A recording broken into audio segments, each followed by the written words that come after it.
After spending virtually half of the entire day doing all the edits and all the different tests, I can finally make this video on the latest Imaginarium Theatre for version 6.0. Hello everyone and welcome back to another guide video, and this time we just got the latest addition to Imaginarium Theatre known as Lunar mode, which is going to be a step higher to Visionary mode. So the difference is that compared to Visionary, for Lunar mode, you would need at least 28 characters that fit the elements, all the way up to 32.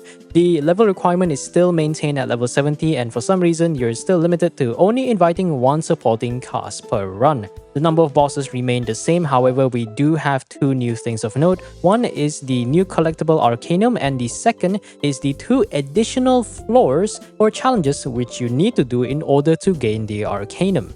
To quickly explain, these Arcanums are basically like collectible cards that you can obtain only after you clear the respective Arcanum mode, which is Arcanum 1 and Arcanum 2. And at the very least, you have to do this before the final act. And of course, you do have to complete the run by completing Act 10. And then at the end, you'll be given an option to choose between the two Arcanums, which is completely RNG, and just decide which one you prefer. And just an additional tip here, if you don't like what you see and if you're willing to go through the whole run again, you can basically reset your run and keep doing it if you want to aim for a very particular card. The Arcanum challenges are basically additional acts which can only be done once a certain number of vigor has been consumed. Notably, Arcanum 1 will be accessible after beating the first boss, while Arcanum 2 will be accessible after beating the second boss. Now, these are a separate act which you can do anytime before attempting the final act, which is Act 10 in this case. So as long as you clear it before finalizing your entire run, you can do these challenges anytime you want. And a minor difference is that now the trial characters are level 90 instead of level 80, so that's a very minor buff, but a very welcome one if I do say so myself. The elements for this season are Hydro, Electro, and Geo, making the possible reactions between Electro-Charge, Hydro-Crystallize, and lastly Electro-Crystallize. The opening characters, which you have to choose between the ones given from the trial characters or the ones that is from your own account, are Yelan, Aino, Baressa, Yansan, Ito, and lastly Goro. And then a special cast which ignores the elemental restriction but you do have to build them and own them in the first place are Charlotte, Loma, Baiju, and of course Aoife. And as usual, timestamps are provided down in the description below, so feel free to skip to whichever parts that you're having trouble with. And if you do have a second monitor, feel free to just go to whichever part while you're doing the run itself. Starting with Act 1, the best one is still always going to be the Ruin Duo. There's only two of them, they're not very tanky. It's a very easy Stellar no matter what team you run here, unless your characters are super duper weak. The second best option is going to be the V-Sharp duos. They do tend to get staggered very easily, but that's not going to be a problem unless you're running a Circle Impact team. And then the Oprishnikis, you do have two options. The first option I don't recommend too much. It's not exactly difficult, they're not tanky, but you have to kill 9 of them, and there's 3 different waves, so it's just on the slight annoyance side of things. I would recommend the second one with the Cryo Bazooka guy, because you only have to deal with 2 waves, totaling up to 6 enemies, so it's a very easy kill here. The Plunge Weasel may not be the Act 7 variant, but it's also annoying because it's basically an enemy that shields any sort of plunging attack, where plunging attacks simply just do more damage and breaks the shield much easier. It starts the fight entering into the ground. You basically have to kill it twice because the shield is basically its entire health bar, but now you have to kill it twice in that sense, so I don't recommend this. If your team is decently invested enough, you can try to do the elite form to get a bit of Fantasia flowers. You only have to kill like 2 waves of the Saurian warrior groups. Focus on the ranged lady for grouping because they don't tend to move that much. Others will come to you naturally. For Act 2, the best one is going to be the Fluid Avatars of Lava. If you bring a Hydro character here, you gain a massive damage boost by simply getting free Vaporize because they're permanently Pyro infused. However, you don't necessarily need to bring Hydro here, you can just bring a team that does enough damage and you should be able to kill them just fine. Otherwise, the second best is going to be the Geo Breacher Primus. You only have to deal 2 of them. I do recommend bringing Geo because they will eventually create a Geo Shield that decays over time, but if you want to break it fast, either bring a team that can break the Geo Shield decently fast, or just bring any Fontaine units where you can use an Arca mechanics to apply either Uja or Numa to break the shield in a single hit. The third best option is going to be the Fatui Oprishnikis with the 1-line cruisers. For total enemies, these are the little robots on the ground. They're not the tankiest compared to the big boy land cruiser. The land cruiser will be a bit tanky, so when you get to the second wave, try to focus on the ranged lady instead before you go for the land cruiser. And then the bottom 3 is going to be the Hydro Eidolon Phantasm thing with the Praetorian Golem. You don't want to bring a Hydrocentric DPS here. Preferably bring a Geocentric DPS, but the Golems spawn kind of spread out and they don't really like to move a lot. So you can try, but it's not something I would really recommend. And then on another bottom tier, the annoying ones is going to be the second Oprichniki with the Gatling Gun guy, mostly for 2 reasons. One is that the Fire or the Pyro Land Cruiser is the flying one, so it's very difficult to hit him with melee units. If you don't have range or a massive AoE, you might actually be a bit screwed. And then the second wave is going to be a Hydro Land Cruiser, which does summon a shield for like the next 15-20 seconds, so basically making it impervious to damage. So yeah, it's annoying. I don't recommend this. And for the elites, you can try. Preferably, I do recommend Hydro against the Wayop, but even then, my recommendation is because the Qucusaurs are first. You want to delay killing the last Qucusaur because otherwise you're going to start into the fight with the Wayop with 0 energy or in the middle of your rotation. So the Wayop's going to do its move. You're going to have all your energy sap and no elemental burst. So if you're burst dependent, you might actually be kind of screwed here. Hydro is not necessary if you play around these tips that I just gave you, but in the worst case, that's something of a failsafe. And then for the first boss in Act 3, we do have the Veteran Arithmetic Enhancer mech. The whole gimmick is that it starts a fight with a 20 gauge unit, 20 GU Geo shield, but it also creates a low gravity field allowing you to jump high, which technically allows you to do free plunges. The shield can be broken with either Geo attacks or blunt attacks, which consists of Claymore hits, plunge attacks, as well as any attacks that is considered heavy attack. You can utilize the plunge collision mechanic in order to get 2 hits and break the shield faster, of which I will explain this in the later visual. And an extra tip here is that it does re-shield itself after 2 attacks after the shield is broken, and the attack pattern is rather fixed. It usually cycles between these 3, whether it be the ground explosion, the gravity ripple or the wave attack, as well as the homing stones. If you're having a bit of trouble with this, you can technically delay this a bit, although since time is rather tight to get the Stella, I wouldn't actually recommend this for this case. Now, the collision plunge mechanic. So basically, the whole premise of collision plunge is essentially plunging in a way that allows you to get 2 hits instead of 1. And if you play around this tech, you don't have to bring any Geo characters in order to break the shield. And I also made a little visual here. So of course, you jump in the air. Don't do a high plunge, try to do a low plunge where you're like halfway in the air so that you can save a bit of time. And ideally, when you jump, like as the image shows here, you want to make sure the plunge itself bonks on the head or hits the head hitbox. By doing so, you'll basically get 2 plunge hits instead of a singular hit. And if you do see 2 numbers, that means you've successfully done the tech itself. Once you land on the ground, dash cancel, and repeat this until the shield is broken. Out of all characters, my personal recommendation is between using Claymore characters or any short or medium height male characters such as Bennett or Xingqiu, because they have at least the shortest kind of like delay or dash cancel animation. So in this case, you don't have to bring Geo. Geo will make it easier, but it's not necessary. If you have enough DPS and play around this mechanic, it should be very easy for you to get here. And then we have the first Lunar challenge available after clearing Act 3. Notably, the first Arcanum you're going to have to do with a bunch of level 100 Eremites. They spawn 2 at a time. To clear it, you just simply have to survive till the timer reaches 0, which you start off with 6 minutes to spare. However, in order for you to get the Stella, you have to kill 17 opponents. And this does grant you Fantasia Flowers. It basically acts as a separate act itself, where it consumes Vigor 2. However, you can do any of these Arcanum challenges anytime before you complete Act 10, or at least attempt Act 10.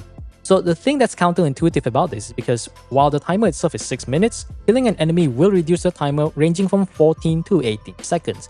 So taking 16 seconds as the median, that means you would have to kill 17 enemies in about 1 minute and 4 seconds in order for you to get the Stella. So from the little bit of testing and runs that I've done, I've discovered the optimal strategy, which is to simply target the Hydro Lady and the Eremite Day Thunder, which are not only weaker, and it's also best because the bigger Eremites will take collateral damage along with pets. And on top of that, the weaker Eremites will reduce your timer only by 14 and 15 seconds respectively, compared to the Scorpion Lady is about 16 seconds, and then the Geochanter, being the tankiest of all, reduces the timer by a massive 18 seconds. Based on a bit of calculation, I think if you do this strategy, you can probably save up to 20 to 30 seconds, which gives you a little bit more time to get that 17 kill requirement. And another extra strategy for grouping, generally the male Eremites will spawn to the left side and the female Eremites will spawn on the right side. To start off the first wave with the Geochanter and the Hydro Lady, and killing one will spawn the Scorpion Lady and then eventually spawn the Day Thunder as last. So it's like basically this. So my strategy is basically you start the fight, you focus on the Hydro Eremite Lady because she's weak. On top of saving time, doing this will spawn the Scorpion Lady, you kill the Scorpion Lady, and then the Day Thunder will spawn next to the Geochanter on the left side. This will allow you to synchronize the spawning of both mobs, which allows you to save a massive time. So if you can have you run a team with enough AoE DPS, you can basically kill like 1, 2, 1, 2, 1, 2. Eventually the cycle will break. All you have to do is just repeat from 1, 2, 3, 4. So Hydro Lady, Scorpion Lady, and then you go to the Day Thunder, and then eventually the first Geochanter, and then the Hydro Lady will spawn again. Just repeat this whole process and you'll have the highest likelihood to be able to clear. I've tested this with my C2 Yansan as well as the trial Veresa and not my own Veresa, and I was able to clear with a bit of time.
Now, in terms of the best units I can recommend, any sort of AoE DPS is very good here.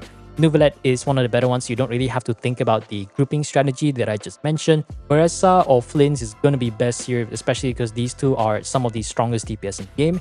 Otherwise, if you do have minimum constellation to Beidou, you can apply the grouping strategy I just mentioned, and you can get free triple bounce tasers from her elemental burst. While Navia does work, I would recommend saving Navia for the Legatus Golem, unless you're willing to use Navia for here and then you save one last Vigor against the Golem itself. And then Cloran with a pretty decent Electro team, her shots does have the piercing effect, allowing you to take care of 2 enemies at the same time. And then Raiden with Constellation 2 minimum because C0 Raiden just doesn't do enough damage. For Act 4, the Monolith Defense, we do have a very healthy amount of options. The 2 best options are really between the Secret Source Automaton, Hunter Seeker, as well as the Fluid Avatars of Lava. Because you only have to deal with one of them at a time, you can simply do the Pacifist run where you do enough damage to attract their attention or aggro so that it doesn't attack the tower, and then you can just do whatever you want and pass the next 3 minutes, and then you'll just get a free Stella just like that. Since you don't exactly have a time limit, and if you get these options, it's basically a free Stella, you can throw away all your worse or less invested units here in order to prepare your better units for later. But if you don't have this option, you can do a similar attempt against the Nobushis. They spawn 2 of them at a time. They're not exactly the tankiest, so they're very easy to kill, but at the same time, they don't really attack very often, so you can do the same pacifist run strat, do enough damage to attract their attention, and then just waste time if you ever do so. For the Saurians, these are the bottom 3. The Saurians themselves are a little bit tanky and they tend to attack from quite far, or I think the damage threshold in order to attract their attention is a little bit difficult. They're not that bad, you can kind of kill them, but I would say between the top 3 options, this is definitely number 4. The other two options I personally don't recommend. The Land Cruiser because the Pyro one flies in the air, and then the Electro Land Cruiser is actually quite tanky, at least by Imaginarium Theatre standards. And then if you're feeling a little bit spicy or you want a challenge, you can try for the extra flowers for the Elite Ruin bots. The Ruin Grader and the Ruin Guard spawns every 7 kills on the Sentinels, but I don't recommend this because they have range attacks and they tend to move around quite a lot, and some of them have high frames. So yeah. For Act 5, the best options once again is going to be the Ruin Grader and the Ruin Guard combo. You only have to kill 4 for the clear, 5 in order to get the Stella. They spawn very near each other, so it's just a very easy way for you to get there.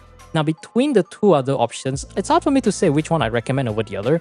The Wild Hunt themselves, the whole mechanic about Wild Hunt is that you basically have to kill them twice. There's like a death bar, or that's how I like to call it. However, because these are the regular Wild Hunt units, think of them as killing a treasure holder twice. So yeah, it's really not that much. They only spawn 2 at a time. If you have a decent amount of damage, I think you can easily get the Stella because you only have to kill 7 in 2 minutes, and 2 minutes is a lot of time. Otherwise, you do have the Geo Rift Hounds. Healing is kind of optional here, but if you're having a bit of trouble staying alive, then you can try to bring a healer. Geo units, while they do have a mechanic around Geo where you build the bar of Geo attacks and they lose Geo resistance, the downside is that it makes them more aggressive, which means they will move around much more compared to the unactivated state. So you don't necessarily need Geo here. Geo just does a bit more damage, but it's not worth playing around. Just make sure you focus on the little Rift Hounds, and then eventually you'll have to focus on the adult because the little ones have much less HP compared to their adult variants. Now, the bottom 3 are very interesting. The Hydro Mimics, if you bring like an Electro-Charged team or whatnot, or a team with a decent AoE that's mobile, it's not exactly difficult. It can be doable and a little bit fun at times, but since you have to kill quite a massive number in order to get both the regular clear and the Stella, you might be able to cut it close, so it really depends on your account. The situational option is the Geo Lawachol and the Geo Shield Mitachol. Here, bringing Geo is basically almost mandatory. Not exactly mandatory, but it's just a nice quality of life because the Geo Shield Mitachol will just block all your damage until you break the shield. So yeah, it's a bit on the annoying side. Elite Nabushis, I don't recommend. They spawn 3 at a time. They move around a lot. They're really freaking annoying. Even I would say the Hydro Mimics are a much better option than whatever this is supposed to be. For the second boss in Act 6, we do have A.S.I.M.O.N. His whole premise is that you want to bring a Quicken team or an Electro-centric team. It will start off going from uninvisible, and then it will start off with super high resistance at 110% here, and then temporarily it will just relax, and then after that it will try to go to invisible, but first it will deploy these 4 parts. These parts have about 10% of its max HP, so there are 2 ways to break the invisibility. Number 1 is to basically do enough damage to break the parts, and then it will create these 2 Dendropylons. You break the Dendropylons with Electro, and this will stun it out and remove its invisibility. The alternate option is to apply Quicken on it while it is invisible. This will also dispel the invisibility just the same. There are certain abilities in this theater that you can use on certain characters to help you spot it while it's invisible, notably Facial with her elemental skill, Yai's elemental skill, or even better, you can just apply Quicken because the Quicken lightning spark effect will be retained even when he's invisible. And alternatively, if you get these little Beyblade looking parts, it is possible for you to one-shot them with certain abilities before it goes invisible. This will help you delay its invisibility and give you upwards of 8 to 10 seconds of additional DPS window. The characters that qualify for this theater are notably Raiden, preferably Constellation 2, Flynn's Standard Electro-Charge, and Varesa, preferably buff and perfectly timed. And then for the second Arcanum to challenge is going to be the Jade Plume Terrace Room, being at the highest level at level 100 with a whopping 4.9 million HP, which is much more than the Goldflame Qucusaur Tyrant at 4.2. So the whole gimmick is that there's a bar above its head. You build the bar with Electro, which will fill 2% of the bar, or you do Quicken, Aggravate, or Spread, which is at 15% to make it enter the aggravated state. However, applying the Quicken reaction is only possible if you have Loma because she is the special characters or the special cast for this season. And after it does one of 3 possible attacks upon entering the aggravated state, it will get tired and lose rest temporarily. As you can see here, 0% at Weaken, 55% at Dendro, but you're not really going to be running Dendro here. I recommend maximizing your DPS at this state, even if you have to sacrifice a little bit of buffs because the damage you do to when it's down is quite significant. However, it is not necessary for you to play around this mechanic as long as you have enough damage. Recommended units, I honestly just recommend bringing any Electro-centric units, whether it be Flynn's alone or Flynn's Inefa would be preferred because if you want to get the Stella, the DPS check is rather high, and if you don't play around this mechanic, I think it's going to be quite difficult for anyone to be able to get the Stella. Getting the clear, I would say, is very doable, but getting the Stella is definitely a very massive DPS check. So bring any of these top units, whether it be Varessa or Neuvillette or whichever characters you have that can apply Electro, play around the mechanic, and make sure you have enough DPS and the buffs before you attempt this challenge itself. For Act 7, the best option is going to be the 2 for 2 operatives. They're not the local legend variants, so you won't have to kill with them like 2 of them and 1 in 2 different waves, so they're relatively easy. The second option is going to be the Radiant Beast Horn. Think of it as a super mini Radiant Moonfly with the anti-heal debuff thing, but the thing is there's only one of it, and the debuff itself is not as strong as the Moonfly, so you still be able to do a significant amount of damage without playing around the healer mechanic. The third option is going to be the Baptismal V-Shaps. You have to kill a total of 4 of them. They tend to get staggered a little bit easily, so if you do eventually go against the adult Baptismal V-Shaps, try to face one V-Shap and try to push it towards the other so you can kill them as fast as possible. Now, the bottom 3 is very interesting. I would say number 4 here would definitely be the elite options. You have to deal with 3 waves of these Saurian warriors, and of course, with the regular warrior strat, go for the ranged AD for grouping because they're range and they have attacks that don't really move them too far from the position, so that the male variants will come to you. It's pretty easy, it's not too difficult. If you have enough damage, I don't think it's that big of a problem. The other 2 options are very weird and annoying. The Frost Knight Scion, for those who don't know it, basically they're immune to their own element, and this is the Electro version. So why is the icons like this? Basically, they start the fight in this state where it gains like boosted resistance, like 60% or something. In order for you to remove the boosted resistance, you have to build up the bar with Electro. So basically, this guy wants you to have a team that can apply Electro to remove the buff state, but at the same time, the Electro must not be your main DPS because otherwise you literally do 0 damage. So it's a weird mechanic. I don't like this. Don't do this. Then we have the Berserker Wild Hunt guy. He's much tankier than the regular Wild Hunt. He's annoying because you basically have to kill him twice. He basically has 2 health bars due to the death bar mechanic. So just choose the top 3 options and don't really worry about the rest. And for the third boss, we do have the Legatus Golem with about 4.1 million HP. It's basically the buff version of the enhanced veteran mech minus the plunging part. It will start with 32 GU of Geo armor. This is where you want to save all your best Geo shield breakers in order to break his shield as fast as possible. Now, point number 2 is not the most reliable because it does occasionally summon this little music note. You can break this note to reduce the shield by 25%, but in the entirety of its fight, it only summons this towards the later part of it, so it's not reliable compared to the overworld variant.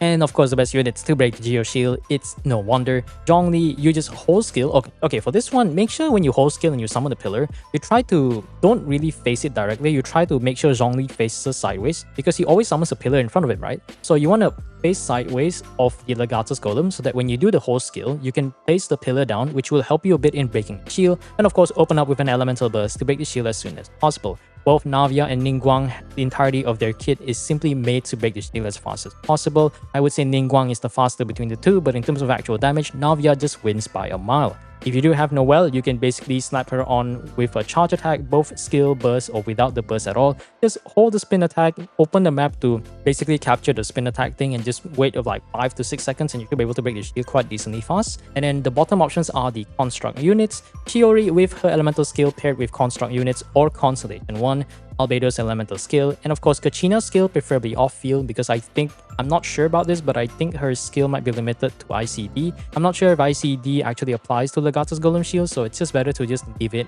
off-field. If you do have Constellation 2, you can use that to basically add up Night Soul points to allow the skill to last even longer. But otherwise, there's really no real strategy here. This is an extremely geo-check unit, so if you have an unleveled Ningguang or random Noelle in the back, this is the time for them to shine. You don't necessarily need a geo DPS, however, you definitely at least need a geo unit, unless, let's say, you run something like Xilonen and you get the Reshred buff from the Crystallized Blessing. That's one thing you can do because I believe he has 70% shielded. Xilonen paired together with those buffs should be able to reduce it to like 14, 15, 0 if you run like Electro-Charged with a single G unit. So that's one thing that you can do. So for the bounty in Act 9, the best one's going to be the Fluid Avatars of Lava. You only have to do 2 of them and you have a massive benefit if you do have Hydro. Granted, the time needed in order to get the Stella is definitely lower compared to all the other options. So if you feel like you're confident that you have enough damage to be able to do this, this is the option that I can recommend. The second best option is going to be the Elite Battle against the Ruin Grader and the Ruin Guard. Because they are older enemies, they're not exactly as tanky. However, because you have to deal with 3 of them, they are going to be a bit spread out compared to all the other options. Third best option, if you do have it, is the Electro Rift Hounds. There's only 2 of them. The HP is very similar to the Fluid Avatars of Lava, but maybe minus the teleporting part, so maybe a bit of movement here and there, but that's something you can consider. For the bottom 3, or maybe not exactly bottom 3 or number 4, would definitely be the dual Luin Cruisers combo. You only have to kill 2 of them, but keep in mind that this is the Pyro one, and the Pyro Land Cruiser is a flying enemy, so if you don't have a character that can kind of hit in, because melee characters are kind of weird where some can hit them and some can't, it's not something I would recommend, but otherwise, if you can hit the guy, then this shouldn't really be a problem. It's a slight DPS check because they're the newest enemies, so they're a bit tanky, but that's something you have quite a bit of time to deal with. For the Praetorian Golems, it's situational because you want to bring a Geo unit here in order to break the shield. There are 3 of them which you have to kill and they spawn a bit spread out, so I'm not sure if I recommend this too much. I would say it's number 5 on my list. And the last one, the not elite version for whatever reason, is going to be the Hilichurl Rogues. Because if you bring a Hydro DPS here without Res Red, the Rogue has like 50% Hydro Res Red, so it's gonna be a bit annoying. They spawn 3, there's a bunch of Hilichurls in the way, you're gonna get blinded by all these different things and you don't know where enemies are. So I would say between all the options, the top 3 is definitely the one right here.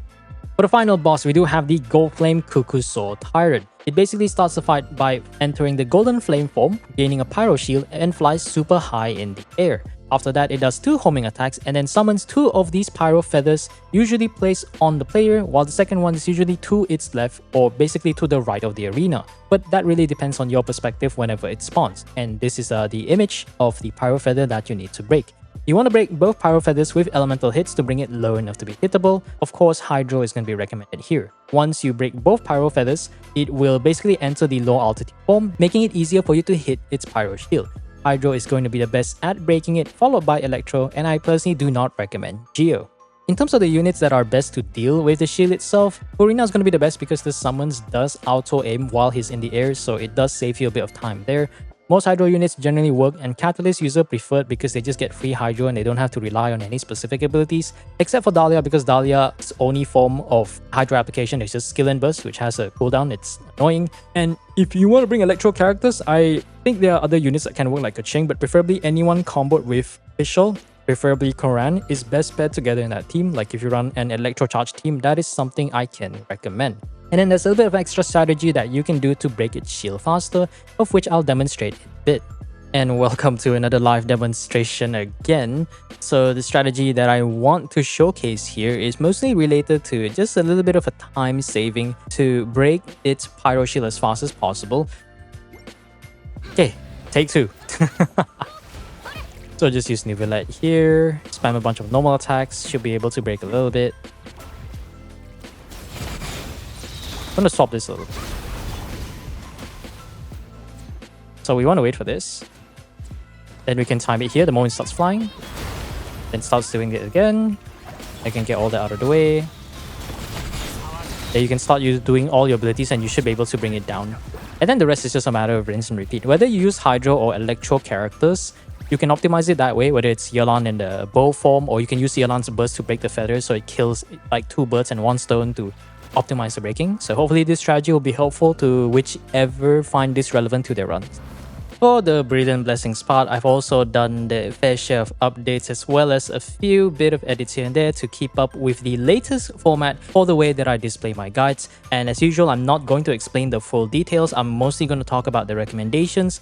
Generally, both Origin, the buff itself, mostly focuses on buffing Electro-Charge and Lunar Charge damage, while there's 2 different paths, where the top path right here focuses on creating this little mini turret that follows around you, and the final version you can just change it between AoE or just getting another mini turret which does a little bit of damage, while the second part or the second path does Thundercloud, which does either 2 options between AoE Electro and Restore Energy, or maybe AoE Hydro and heals your active units. The final path focuses on guaranteeing which cloud you want, whether you want to guarantee getting the Electro Cloud and making it trigger more often, or getting the Hydro Thunder Cloud for a little bit more damage, as well as increasing the healing from the Thunder Cloud itself.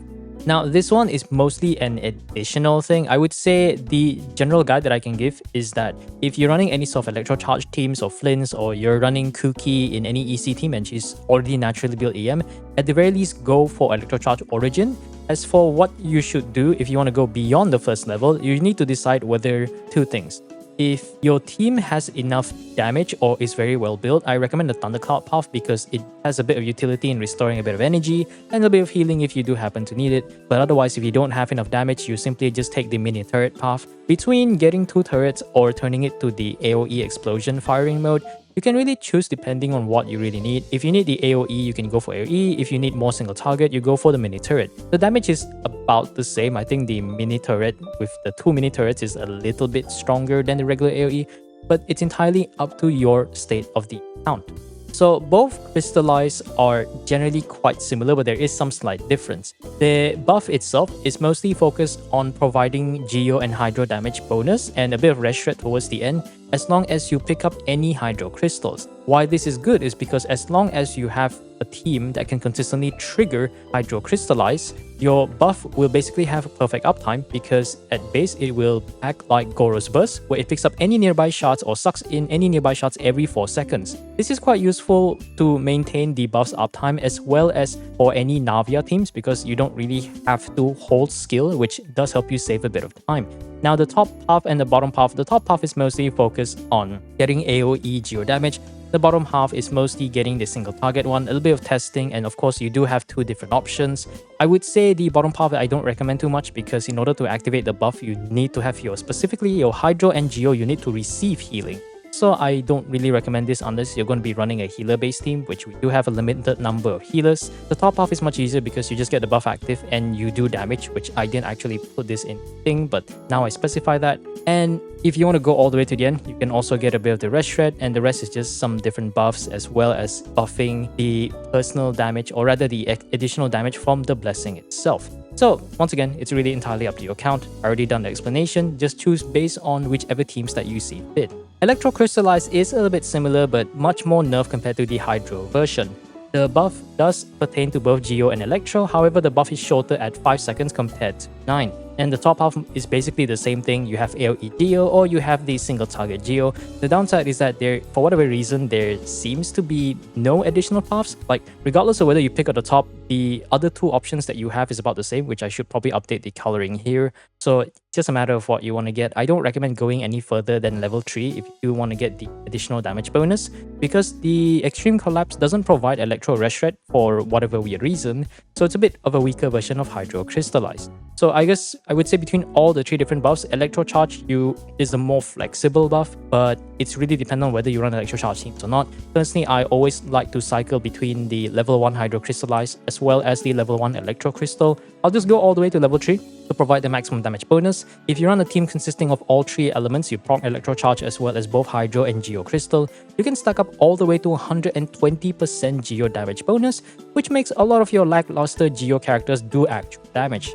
So in terms of actual recommendation, a lot of it really depends, but for my personal own account, which is very much well built, I usually just stop at like level 1 for most of them. I only pick more of them depending on what I pick higher levels to suit whichever team that I intend to use it for, and that's the only tip that I can really give. And now character recommendations are making a return. I didn't really do this previously because I don't really expect everyone to have the resources to build them. But with the release of Lunar mode, I think this is going to be a new thing that I will be doing in my guide videos starting from now on. So the category are mostly divided by their roles and which one I think is actually worth building compared to the ones that isn't worth, and we do have quite a lot of options. For the on-field DPS that I do recommend, Neuvillette, Morlani, Navia, these are definitely the on-field carries that you do want to bring. And granted that, let's say Lunar mode, you have 12 total acts including the 2 Arcanums, the general strategy is always to bring enough hyper carry DPS where you have like 1 dedicated team to deal with 2 acts. So in total, you want to have a total of 6. But my personal recommendation is that because the Trial Ito is not completely worthless, it is entirely possible for you to use Trial Ito for the first 2 acts. That means it leaves you with, at the very least, 5 of these potential on-field DPS that you can bring for the later acts. The thing that I usually use, I think out of all of them, I rarely really use Raiden and Koran because they're not really strong in this particular one. The ones that I use the most are really just Nivelette, Navia here, and then Varesa, and lastly Flint. And sometimes I do use my C2 Raiden. However, we do have quite a few fluid avatars of lava here and there, so a well-built Molani can actually help you against the chambers that are not exactly the strongest enemies that you can deal with. So if you do have any of these DPS, or at the very least, these are something you can build, at least you have a rough idea of what you can bring. If you don't have any of these on-field, you can go to the off-field DPS recommendation in the list that I put around here. Xingqiu and Yulan is both going to be amazing at this case. I don't think you'll ever really find a situation where you will rarely use them, because most of the units up here requires some amount of off-field DPS, or some amount of off-field DPS with a little bit of Hydro application or some sort of elemental application. Of course, both of them are going to be good. The official Yai combo is going to be also just as good. The damage is not going to be as strong as some of the other units, but they're really just here to apply the element and add a bit of damage. Beidou here is actually quite useful in a few acts because of Consolation too. So if you can build a pretty decent Beidou with 4 Emblem and Favonius, I think she will actually help you a bit on top of a little bit of extra shield and damage reduction. Auroron, Scrolls, Electro-Charge, pretty straightforward. Inefa to pair with or without Flints is all going to be really strong regardless. That's just simply how good it is. And if you can somehow pair Albedo or Chiori with a Construct unit, both of these will be very helpful, especially against breaking the Legatus Golem shield. Now for the supports, we do have quite a few decent options. Mona with the damage bonus, I.N.O with the new set or instructors to give a bit of EM, especially for Electro-Charged damage, which does matter quite a bit because the Electro-Charged Blessing will buff your Electro-Charged damage by quite a significant degree. Sejuin is really just here for like some application and some healing for Furina. Furina is obviously goated. Lisa mostly for Electro and Restret, but build her for support with Fav and like 4 Emblem. Don't really focus on building her as a DPS. Sarah, I would only recommend if you do have C6, because at the very least you can make your Raiden do actual damage, or anyone you pair it up together with, because outside of that, she's not really worth building. Yansan, Gota as always. Zhongli, were the best at breaking Legatus Golem. Goro earlier on with Ito will make his damage not completely worthless, so pretty nice, especially if you have Consolation 6. Kachina because Scrolls, and then bigger Kachina known as Shilonen, which is also pretty good. Charlotte here is only really good for Furina, but outside of that, I think maybe I'll have to put her in the bottom here. She's not necessarily bad, but she doesn't really bring anything. You can technically build her for Noblesse or Furina, but if you want to, you can. If you don't, it's not really the most full value that you can do. Aoife can technically use either Viridescent or Scrolls, and if it's a bit overlapping, I think you can use Viri here, since there are no Anemo in this particular theatre.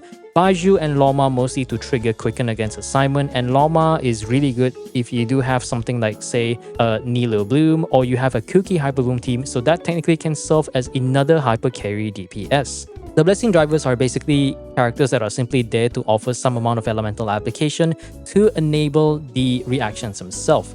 Now we have Barbara, Tartaglia, Kokomi with the Jellyfish, Nilo with the Floral Ring, Ayato of the Burst, although I would say out of all of them, Ayato is literally the worst because he takes forever and has an absurd energy requirement. Cookie is mostly the damage part, but unless you have Loma, you're mostly using her as an off-field electro user. Ningguang, her damage is going to be solid, but she's mostly there to break the Legatus Golem and apply a bit of Geo to get the buff. And all the units down here are simply really just not worth. Razor, we don't talk about Razor. The trial Ito is good enough for the first 2 acts, so we don't really have to consider building him any more than that, unless you have a very good Ito against the Legatus Golem. Yunjin is a bit on the niche side. You can use it to buff your Ayato or your, let's say, more Moalani normal attack damage, but it's not really something worth building around. Dori is scamming us once again. Candice with or without Consolation 6 is not necessarily bad. I think if you have C6, it will be worth using, but if you don't have C6, just don't even build him. Sethos outside of Aggravate teams doesn't do enough damage to be considered. Dahlia doesn't exist. Charlotte I already mentioned just now. And the only unsure tier that I can put right here is simply just Kaching, because I know she can do a decent amount of damage against some of the challenges, but we're not really dealing with an Aggravate team, and I personally don't really use Kaching even if I have her in the team. So any Kaching mains can let me know how that goes, so you can share your comments or your experience down in the comment section below. And that is it for the entire video. I have basically spent the entirety of Saturday, I think about 12 hours since launch all the way to midnight in order to do all the tests and all the visual edits, and that goes on to Sunday. And finally, this is done. I am not going to be looking forward to do this for the next few months because the number of things I have to do is going to be absurd. However, at least because I start with a new format, it becomes much easier later down the line.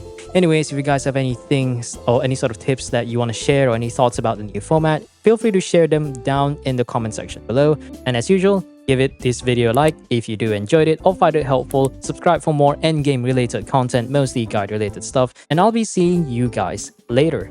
This is Ethereal, signing off. Peace out, everyone.